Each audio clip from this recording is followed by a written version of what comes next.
Fala pessoal, sejam muito bem-vindos aqui a mais uma live class no Dev Pleno. E hoje o que a gente vai falar? A gente vai falar 7 formas que a gente pode usar aí para ter ideias tanto para apps quanto para SaaS. O que diferencia um do outro? Geralmente um app é só para você utilizar para um cliente ou para você mesmo, e um SaaS, a intenção é que você consiga alugar ele como serviço para mais pessoas ou para mais de uma empresa e etc. Primeira coisa, antes de a gente começar a falar um pouco das ideias, eu quero comentar um pouquinho sobre algumas ideias que eu já tive, depois eu vou colocar junto nas formas ali, mas uma intenção que é bem interessante. Na minha primeira noção de SaaS, sem contar o meu primeiro SaaS de verdade, né, que foi um software de gestão para igrejas, para gestão de sites de igreja, mas o primeiro SaaS que eu tinha sócio e etc., a gente começou plagiando um outro SaaS. E eu lembro perfeitamente que a gente não tinha ideia nenhuma do que a gente ia construir. A gente tinha um pouquinho de uma intenção, né, da onde que a gente queria atuar, mas a gente não sabia 100%. E aí a gente pegou um concorrente, fez a lista de funcionalidades dele e marcamos. Falei, beleza, a gente tem que chegar nesse ponto aqui para a gente começar a ser vendável no mercado. Depois que a gente fez isso,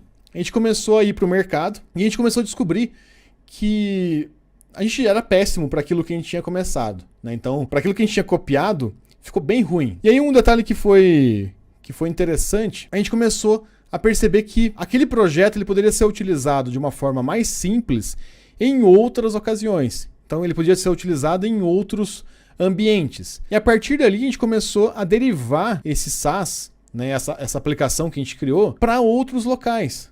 Então, a gente começou a transpor ele, né? Então ele saiu de um mercado e começou a ir para outro mercado. E por ali a gente começou a vender, e esse SaaS, ele ainda me gera faturamento.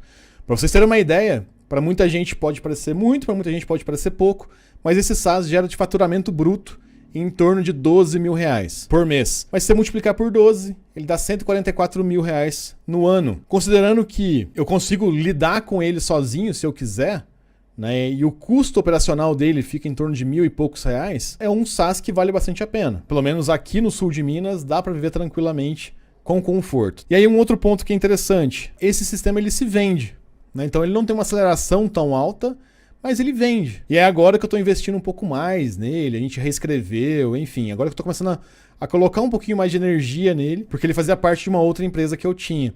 Então, muitas vezes o início ele é meio irregular, né? Ele é meio torto, digamos assim, né? A gente começa às vezes não muito direitinho na forminha, de acordo com o que escreveram no livro, tá? Às vezes a gente começa um pouquinho diferente, que foi o caso desse SaaS, por exemplo, que até hoje ele gera faturamento, tá? Hoje a gente vai começar a falar aqui um pouquinho mais dessas ideias e o que eu aprendi, né, nesses quase 20 anos criando aplicações, criando SaaS, que eu poderia compartilhar com vocês de formas de vocês também terem essas ideias. Primeiro detalhe, que é sempre legal e eu gosto de trazer, o que é uma ideia, né? E aí se for pegar no dicionário, ele vai falar lá que é uma representação mental de algo concreto, abstrato ou quimérico. Quimérico vem do fruto da imaginação, da fantasia. Uma outra definição é conhecimento, informação ou noção. Se a gente começar a analisar, é bem o que a gente faz com o software. Quando a gente começa um app, quando a gente começa um SaaS, quando a gente começa alguma coisa em software, ela é uma representação de algo abstrato, né? Porque não é uma coisa concreta que você pegue. Principalmente na nossa área, a gente não está criando um produto físico. Então ela é uma representação de alguma coisa que a gente imaginou. E aí uma das coisas que eu mais gosto sobre ideias é que as ideias elas não nasceram para ser julgadas, né? Então assim, a gente não tem ideia boa e ideia ruim. Elas são simplesmente representações. E o grande detalhe é, quando a gente tem uma ideia, o que eu acredito que é bastante importante que a gente faça com ela, elas têm que ser desenvolvidas, então a gente tem que trabalhar nela a um ponto dela se mostrar valer a pena ou não de ser executado naquele momento. Então a intenção é a gente pegar essa ideia, fazer alguma coisa com ela, né, tratar ela ali um pouquinho, de uma forma que a gente consiga transformar essa ideia ou em alguma coisa palpável, em um projeto, ou simplesmente engavetar porque não deu certo, ou porque não era a sua prioridade naquele momento. Por que eu falo que a gente não julga ideias? Porque hoje eu anoto todas as minhas ideias, inclusive as ideias ruins, que seriam consideradas ruins, entre aspas. Então, eu sempre anoto tudo. E uma outra coisa que eu gosto também, e até um mentor meu comenta, as boas ideias sempre voltam. Então, às vezes você não conseguiu anotar naquele momento, mas se a ideia for boa, ela vai voltar. E aí existe uma outra definição que é importante. O que é um projeto, né? E aí na descrição do dicionário, né, desejo ou intenção de realizar algo. Então, assim, a ideia ela é bem abstrata, ela é só um conceito, alguma coisa que habita a sua cabeça. Quando você já está querendo transformar ela em alguma coisa, realizar, ela começa a virar um projeto de verdade. Uma outra descrição, né, uma outra definição, é a descrição escrita e detalhada de um empreendimento, delineamento, plano ou esquema. E aí que é o grande detalhe. Muitas vezes a gente tem uma ideia, e a ideia ela é meio livre, né? Ela começa a expandir e etc. Quando a gente vai executar, que ela vira um projeto, a gente tem que delinear essa ideia. Então a gente tem que definir uma barreira para essa ideia, colocá-la numa caixinha, digamos assim, para que ela vire alguma coisa vendável. Então geralmente a gente não vende uma ideia puramente. A gente consegue até mesmo vender um projeto não executado, mas uma ideia é difícil. Porque uma ideia ela é muito abstrata. Então no projeto você define essa delimitação, que pode ser uma interface, que pode ser uma experiência de usuário, pode ser... Então você delimitou aquela ideia. Ela já não é tão abstrata mais, ela já não é tão fantasiosa mais. E aí tem um outro conceito que é importante, né, que muita gente usa na nossa área, que é a inovação. Então o que é inovação, né? E aí algumas definições. É uma exploração de novas ideias. É a gente modificar alguma coisa. E aí uma coisa que eu gosto sobre inovação, a gente pode aplicar ela em diferentes níveis. Então ela pode ser uma inovação no seu prédio, ela pode ser uma inovação na sua cidade, ela pode ser uma inovação no seu bairro, no seu país, no mundo inteiro. E qual que é o detalhe? Quanto maior esse nível, mais difícil é de você achar uma inovação que realmente faça muito impacto. Muitas vezes você consegue inovar no seu prédio e já ter um faturamento legal. Muitas vezes você consegue inovar no seu bairro e já ter um faturamento legal. Ou na sua cidade e já ter um faturamento legal. Uma coisa que é bem interessante, tem uma cidade próxima daqui que chama Santa Rita do Sapucaí. Em Pouso Alegre, a gente tem 2 aplicativos de transporte. Aqui tem o 99, né? E tem o Uber. Lá, se eu não me engano, tem Uber, tem um monte de outros pequenos. E só de você passear na cidade, você já vê esses outros aplicativos menores. E esses aplicativos também estão gerando faturamento. E também tem alguma diferenciação. E também estão fazendo a diferença no mercado. E também tem pessoas empregadas. E também tem pessoas executando software. E também tem pessoas fazendo, progredindo em movimento. Então, muitas vezes a gente pode inovar só na nossa cidade, só na região. Então, às vezes você está em São Paulo, você quer inovar na região norte de São Paulo, da Grande São Paulo, ou na região sul da Grande São Paulo, na zona leste da Grande São Paulo. Então, dá para você aplicar em diferentes níveis de inovação. E o grande foco nosso aqui vai ser as formas que eu já utilizei para criar micro SaaS. Então, são SaaS que não são tão grandes, são SaaS menores, que resolvem um problema menor, ou apps menores, né? Então aplicativos menores. Então a intenção aqui não é criar algo muito extenso, né? Então não é sair com uma ideia de algo muito extenso. Por quê? Uma outra coisa que eu acho importante também, ideias muito complexas ou muito extensas, geralmente elas consomem muita energia para você executar. E não é tão legal assim para você executar como primeira ideia. Porque é muita coisa para uma pessoa só. Então é por isso que o nosso foco aqui é micro SaaS ou apps menores. Então, ideia número 1, a gente focar no simples. Ideia número 2, ela vai te gerar faturamento. Semelhante àquilo que eu comentei com vocês. Tenho aliás esse SaaS até hoje, e gera mensalmente R$12.000 de faturamento. E em torno aí de R$10.000 livre de faturamento. E ele faz isso faz uns 5 anos. Então se você fizer a conta, você já consegue ter uma ideia de que vale a pena. O outro detalhe importante, o foco não é a escala absurda, né? Quando a gente fala de uma startup, a gente fala, não, tem que ter foco de milhões de usuários. Às vezes, com 5 clientes no seu micro SaaS, você vive uma vida confortável. Às vezes, com 10 clientes no seu micro SaaS, você tem uma vida confortável. Então, antes de acertar um SaaS gigante, dá para você acertar um SaaS menor, porque muitas vezes não vai te dar tanta dor de cabeça, você já consegue viver daquilo, e já vai começar a funcionar. É legal não pensar tanto, não, aqui eu não tenho chance de alcançar bilhões de usuários. Tá, cara, você não precisa alcançar bilhões de usuários. Acerta 10. E eu sempre acredito no que, para você vender, e aí é uma coisa que eu discordo um pouquinho do mundo das startups, pelo menos para validar o valor que aquilo tem para o cliente, é interessante você ter um MVP, né? Então, será que você gera o valor suficiente para que alguém te pague por aquilo? Então, é legal pensar sobre isso. Massa, eu tenho um aplicativo que eu criei aqui, será que alguém paga para usar ele? Então, é uma noção interessante. Ao invés de liberar, por exemplo, para 1 milhão de pessoas gratuitamente, e às vezes você não tem noção de que se ele vai ser pago ou não, né? Se ele vai ser bem recebido pelo mercado. Outro foco também não é queimar dinheiro. Uma comparação que muita gente faz, né? Numa startup, você recebe uma injeção de dinheiro para fazer o projeto, o seu objetivo é queimar aquele dinheiro. O seu objetivo é usar aquele dinheiro para que você consiga alcançar o objetivo que você definiu para a sua startup. Que, na verdade, quando a gente foca em micro SaaS ou em apps menores, não é esse o foco. Outro foco que a gente não vai ter aqui não é ter uma estrutura inchada. Então, você não vai colocar seu micro SaaS ou seu app menor utilizando o Kubernetes, por exemplo, ou utilizando uma tecnologia que vai custar muito caro antes de ter vendido.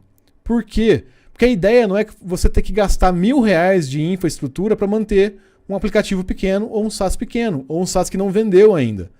Então é importante ter esse alinhamento. A intenção aqui não é ficar com caixa muito negativo. E isso tudo que eu estou falando vai de encontro com a ideia de startup, né? Então a ideia de startup é ao contrário de tudo que eu estou falando para vocês aqui. E um outro ponto que é importante, integre outros serviços sempre que você puder. Como que você reduz o escopo nesse nível?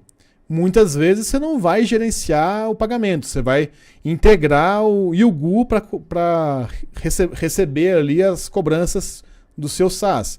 Você vai integrar um NFA.io, um e-notas para emitir as notas do seu SaaS. Então você vai integrar muito ao invés de criar muita coisa do zero. E agora eu quero que vocês façam uma coisa que é bastante importante. Agora vocês vão definir aonde você vai anotar todas as suas ideias. Isso é extremamente importante. Então, define. Beleza, eu vou utilizar o bloco de notas do meu celular. Eu vou utilizar o Notion. Eu uso o Notion. Eu vou usar um caderno. Um erro que eu já cometi no passado. Tinha várias ideias, várias vontades até, né? Às vezes nem era tanta ideia, que eu queria executar e cada hora eu anotava num lugar. Então tinha hora que eu anotava no papel, tinha hora que eu anotava no celular, tinha hora que eu anotava no tablet. Então assim, escolhe aonde você quer anotar. E usa isso como padrão, certo? Você já tem que sair com a definição de onde você vai anotar uma ideia que você tenha. Eu tenho um lugar no Notion. Aliás, eu tenho 2 páginas no Notion, uma que é compartilhada com a minha equipe e uma que não é compartilhada com a minha equipe, aonde eu coloco todas as ideias.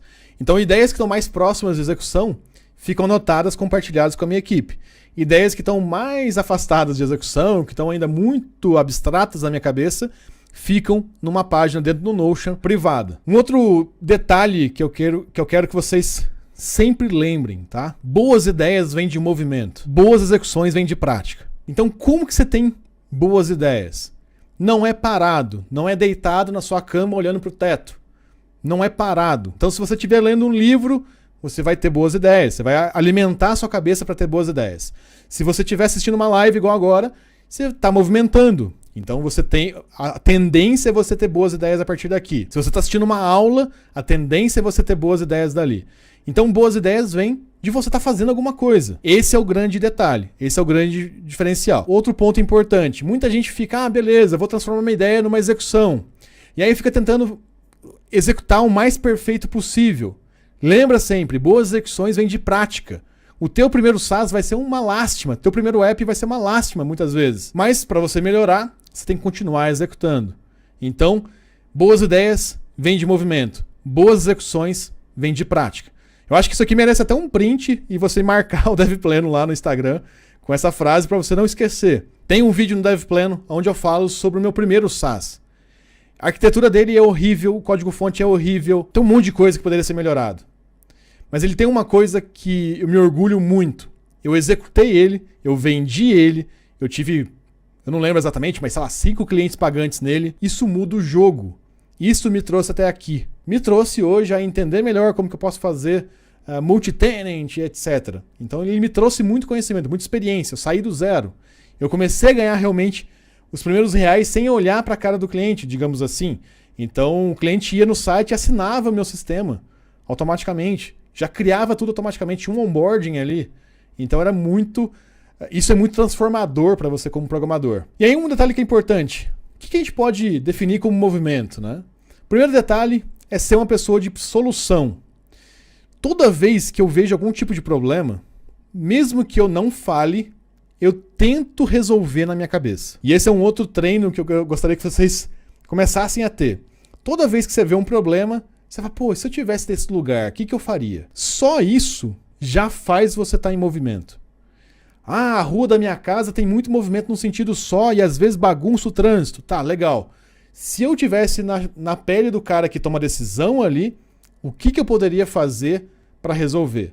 Eu não preciso contar para ninguém. Simplesmente a gente está treinando o cérebro a ser uma pessoa de solução e não uma pessoa de problema. Geralmente, nesse ponto aqui, você vai ser uma pessoa que vai começar a achar as pessoas que reclamam demais chatas pra caramba. Porque tudo a pessoa reclama quando, na verdade, poderia ter uma solução ali. E uma coisa que é bastante importante também. Sempre continue lendo, buscando, testando, conversando, ficar antenado. Eu coloquei até a foto desse cachorrinho aqui, para você ficar sempre com a orelha em pé, né? Então, alguém falou que está tendo um problema com o software XYZ. Pô, caramba, será que isso não é uma oportunidade? E uma coisa que eu sempre gosto de fazer, desconstruir alguns negócios que estão rodando. Por exemplo, em uma lanchonete. Você está comendo uma coxinha, aí você vê, tipo, sei lá, a pessoa vendeu 5 coxinhas em 1 hora que você está ali. Aí você começa a desconstruir, tá, legal. Então ele vendeu 5 coxinhas em 1 hora, a coxinha custa R$10, provavelmente ele paga X pro garçonete, Y para não sei o que, Y de luz. Começa a desconstruir isso na sua cabeça. Esse tipo de situação também te ajuda a treinar a sua cabeça a buscar soluções. Porque você começa a fazer conta, fala, pô, que legal. Aí você vai evoluindo esse pensamento de resolução de problemas. E o grande ponto aqui, você não vai ter ideia parada. E quando a gente fala de execução, o mais importante aqui é você sair do zero. Então a ideia aqui é você ter o seu primeiro SaaS publicado. Esse é o primeiro ponto, que é o objetivo. Às vezes nem é ganhar dinheiro. O primeiro ponto é sair do zero. Isso vai te colocar em campo. Então você não vai ser mais um teórico, você não vai ser mais um estudante, você não vai ser o melhor programador do seu quarto. Você vai ser um cara que criou um software que colocou no mercado. Se vendeu é outro 500, mas assim, são outros 500. Mas você já é um cara que executou. É diferente. Vai te dar muito aprendizado. Ter executado vai te dar muito aprendizado. Vai te preparar para o próximo. Talvez a sua primeira execução não vai lá ser a melhor execução. Mas ela vai te preparar para o próximo. Ela vai te preparar para o mercado. Ela vai te preparar para a batalha, que é a nossa carreira. Então, ter executado vai te ajudar muito a ganhar experiência. Eu até coloquei aqui como exemplo o meu primeiro SaaS. Vários desafios que eu tive no meu primeiro SaaS me ajudaram a pensar sobre como resolver aquele problema. Então, beleza, se o cliente não pagou no dia, eu cancelo ou não cancelo? E você começa a refletir sobre isso. A execução vai te mostrar como resolver cada item desse que é desafiador. Isso faz muita diferença. E agora a gente vai começar aqui já com as formas, tá? Primeira forma, simplificação. Essa ideia, essa forma que eu gosto muito. Você pode pegar como referência um software que faz 1 milhão de coisas. Faz muita coisa. E simplesmente simplificar aquilo. Muita gente fez isso, né? Então, existiam vários RPs gigantes, complexos, blá blá blá. E agora o que a gente está tendo? Vários RPs específicos que fazem menos do que esse RP gigantesco, mas são mais específicos para aquele cliente. Um RP de barbearia, um RP de bar, enfim. Então ele simplifica uma coisa. Qual que é a ideia? Você vai pegar de todas as ações que aquele software faz, você vai achar uma linha ali simples que resolve o problema de um cliente, pelo menos. Um exemplo disso. No passado, eu fiz um SaaS que era o seguinte. Um cliente tinha lá um sistema da TOTUS, né, o Proteus. E aí o que eles tinham de problema? Eles tinham que pagar uma licença para cada vendedor que eles tinham, simplesmente para receber o pedido. Então o vendedor não usava mais nada do RP, mas eles precisavam de uma forma de jogar aquele pedido dentro do Proteus. O que a gente fez? A gente desenvolveu só uma perninha web, então ele só fazia isso. Ele só coletava os pedidos de forma simples, muito simples. A gente não fazia tudo que o Proteus fazia. Aliás, a gente não fazia nem 1% do que ele fazia. Ele simplesmente colocou um login e senha para um vendedor conseguir injetar um pedido online. A gente cobrou do cliente R$7.000 de setup, né? Então, para desenvolver a solução, mais R$7.000 por mês. E a gente sabia, obviamente, que ele ia economizar R$7.000 de licença que ele não precisaria pagar mais para o Proteus. Então, assim, a gente não brigou com o Proteus, a gente só reduziu ali a quantidade de licença que ele ia pagar, beleza. A gente resolveu o problema para o cliente. E para o cliente, o que isso significou? Em um mês ele ia ter que fazer um investimento de R$7.000, então em um mês ele ia ter R$14.000 de custo.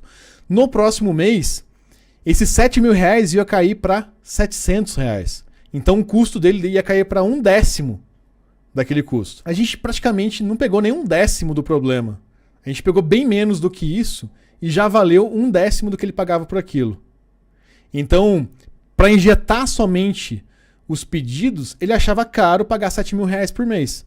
Porém, deixando de pagar os R$7.000 para pagar 700, fica barato para o cliente. Então, uma ideia muito mais simples ficou mais valorizada. E um outro detalhe importante, ficou muito mais fácil para o usuário, porque ao invés de ser um RP completo, a gente fez só uma perninha que recebia os pedidos. Então, a forma número 1, simplificação. Simplifique um processo que já é muito complexo, que é muito difícil, que tem vários passos. Automatize alguma coisa para alguém. Forma número 2, transposição. Viu um software, você viu o Uber, por exemplo, ou um outro software mais simples. Muda ele de contexto. Troca a área que você vai ativar ele. O segundo SaaS meu, né, que eu comentei com vocês, que a gente copiou e etc., a gente fez uma transposição para outras áreas. E é muito interessante porque eu recebo contatos até hoje de outras áreas que eu posso utilizar essa mesma base do sistema. E o cara pergunta, vocês atendem a área X? Eu falei, cara, se você comprar, eu atendo. Porque é um Ctrl+C, Ctrl+V no código-fonte e ele funciona. Então, assim, e aí você fala, é específico para você, mas na verdade ele funciona para várias áreas. Então, a transposição é muito poderosa. No meu caso, eu fiz transposição de sistemas que são meus. Mas muitas vezes você não precisa fazer isso. O Renato ele já mostrou dentro do Full Stack Master, acompanhando os alunos no Office Hours, 6 transposições do primeiro módulo. Então, o primeiro módulo a gente cria um aplicativo comercial que dá para você vender e ele já mostrou 6 transposições. Isso fica para os alunos sabem disso. E o Renato em si, ele já fez um SaaS derivado dele, então do primeiro módulo do curso, e já entregou algumas versões desse SaaS, desse aplicativo, para alguns clientes. Então, transposição funciona muito. A forma número 3, mudança de escala. Então, às vezes, você tem um processo que funciona num contexto muito grande, ou no mercado muito grande, no mercado onde o pessoal está brigando de foice. E aí você pode mudar a escala. Você pode aplicar de uma forma menor. Você pode aplicar no seu condomínio, você pode aplicar no seu bairro, você pode aplicar só na sua cidade. Que foi o que aconteceu com o iFood. Começou a surgir o iFome só no interior, porque só tinha o iFood nas capitais. É uma mudança de escala. Aquele app que eu comentei com vocês, as cidadezinhas menores aqui, que tem um aplicativo de transporte também, mas só funciona ali. Você pega um iFood, beleza, o que tem legal no iFood que eu posso usar no meu condomínio? Olha que poderoso isso. Forma 4, não brigue com sistemas existentes. Integre-os. Olha só, às vezes você vai ter uma ideia, eu vou criar um RP novo para resolver aquele problema e tal. Não cria um sistema novo, integra, não vai brigar com o grande. Integra nele. Esse é um poder muito grande. O mesmo exemplo que eu comentei com vocês.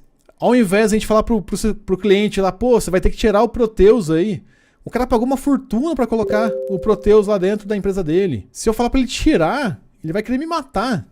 Então é muito melhor, cara, vamos integrar no seu sistema aí. Você não precisa mexer nada do que está acontecendo. A gente só resolve esse probleminha seu. Então lembra aqui que a gente está pensando em SaaS e app. Às vezes você está fazendo um app para um cliente só. Então a forma número 4 é, não brigue com alguma coisa que já está existente. Principalmente que já está instalado no cliente.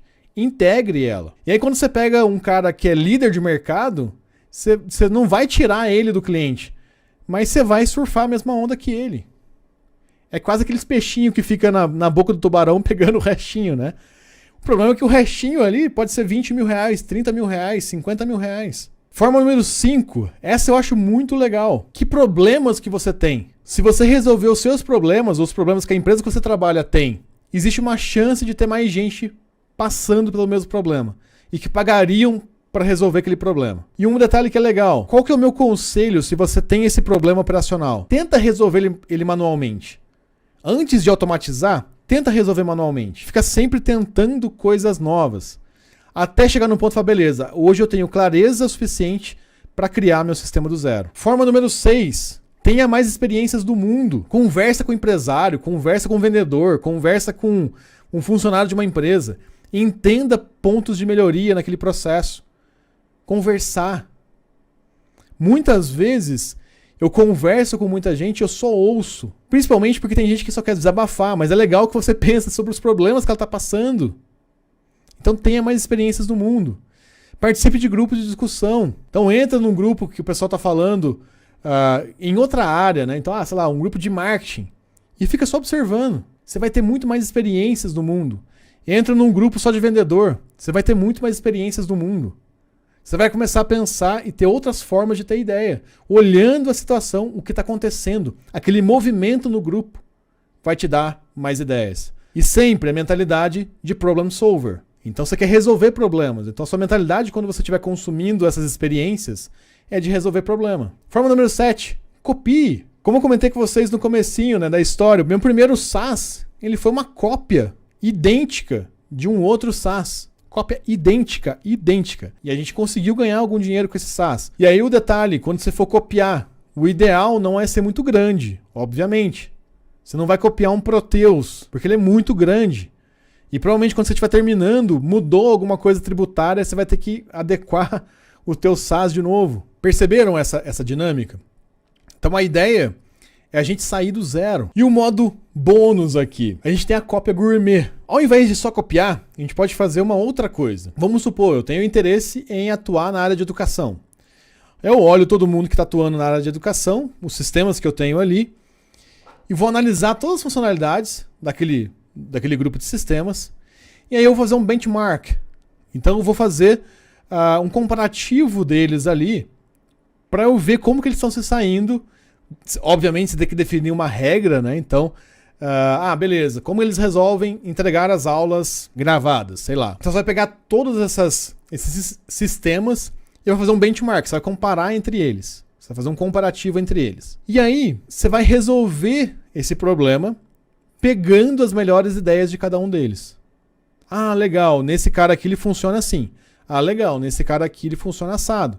Nesse outro cara aqui ele funciona de um outro jeito. Então a gente está fazendo uma cópia gourmetizada. Você está fazendo com um pouco de método, né? Você está fazendo uma cópia das melhores funcionalidades baseada em um critério que você vai definir para você começar essa cópia. Isso abre um potencial gigantesco para microdiferenciação. O que acontece? Você pegou os sistemas médios, digamos assim, né? Todos os sistemas dentro de uma área. E aí você começou a pegar as melhores coisas deles. Provavelmente você vai criar um sistema. Então vamos supor que você analisou o sistema A, B e C. O teu sistema, ele vai ter uma coisa de B que vai ser melhor que A. Ele vai ter uma coisa de A que é melhor que B. Então você vai ter meio que uma microdiferenciação entre eles. Essa cópia gourmet, ela é muito, muito poderosa. E você pode fazer até uma cópia gourmet com double twist. Você pode pegar, fazer esse benchmark em outros sistemas. Então olhar como que em outras áreas alguns problemas semelhantes estão sendo resolvidos. E aí um grande detalhe, provavelmente você já deve estar com um monte de ideia borbulhando na cabeça de vocês. E você vai começar a andar para a rua e você vai começar a ter ideia. E aí depois que você tiver uma ou mais ideias, existe um grande ponto, você precisa organizar essas ideias. Então depois que você pensou nessas formas, você falou, caramba, eu posso transpor uma ideia, eu posso transpor uma cópia, eu posso fazer uma cópia, eu posso mudar a escala, eu posso... E depois de um tempo vai ficar natural isso na sua cabeça. Você consegue priorizar, desenvolver, então você vai definir qual que é a prioridade para você. Pô, essa daqui tem um potencial bem interessante. Então o que eu vou fazer? Eu vou priorizar, vou colocar ela primeiro. Eu vou desenvolver essas ideias. Então esse cara que eu achei que ele tem um potencial maior, eu vou desenvolver até o fim. E aí tem um detalhe que é importante. Crie um critério. Na hora que você for priorizar, tenha uma nota de corte. Beleza. Aqui eu tenho um potencial cliente.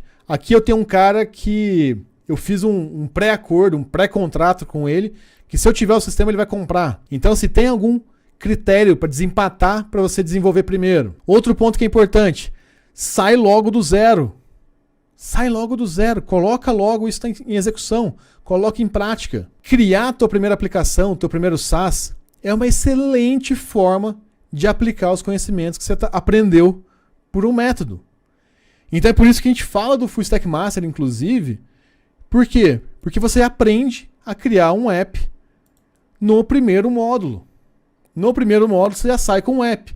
Um monte de gente já derivou, transpôs ele. Então o Pulpit Box, que é o nosso primeiro módulo, muita gente já colocou como controle de estoque.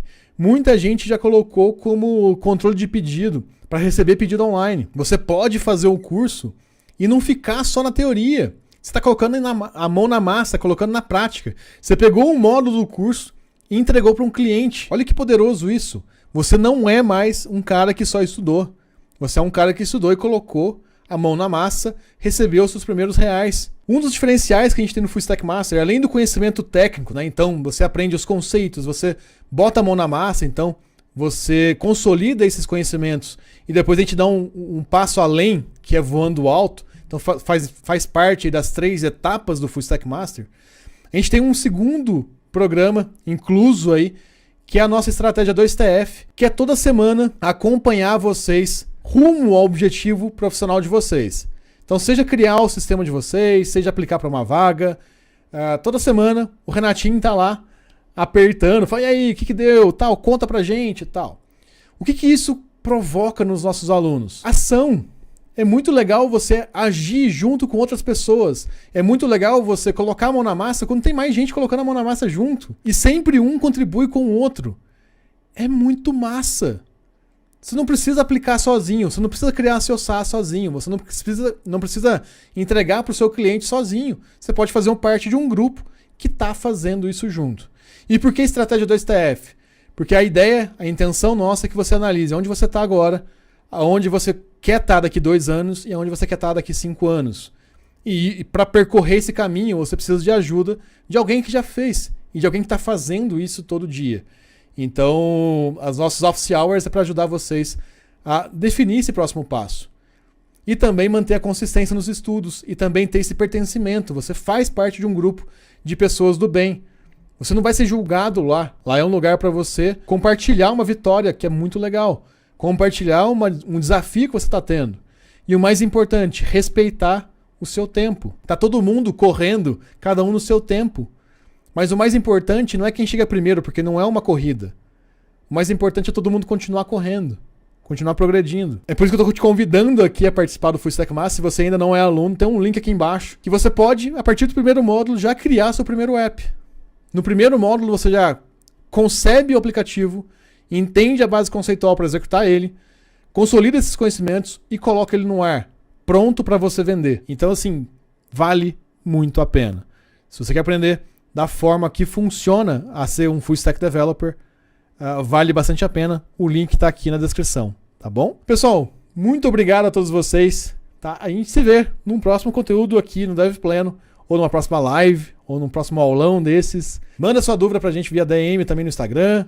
Manda mensagem, comenta no vídeo aqui depois, que vai ser um prazer ter vocês aqui de volta, tá bom? Pessoal, obrigado de coração e a gente se vê na próxima. Valeu!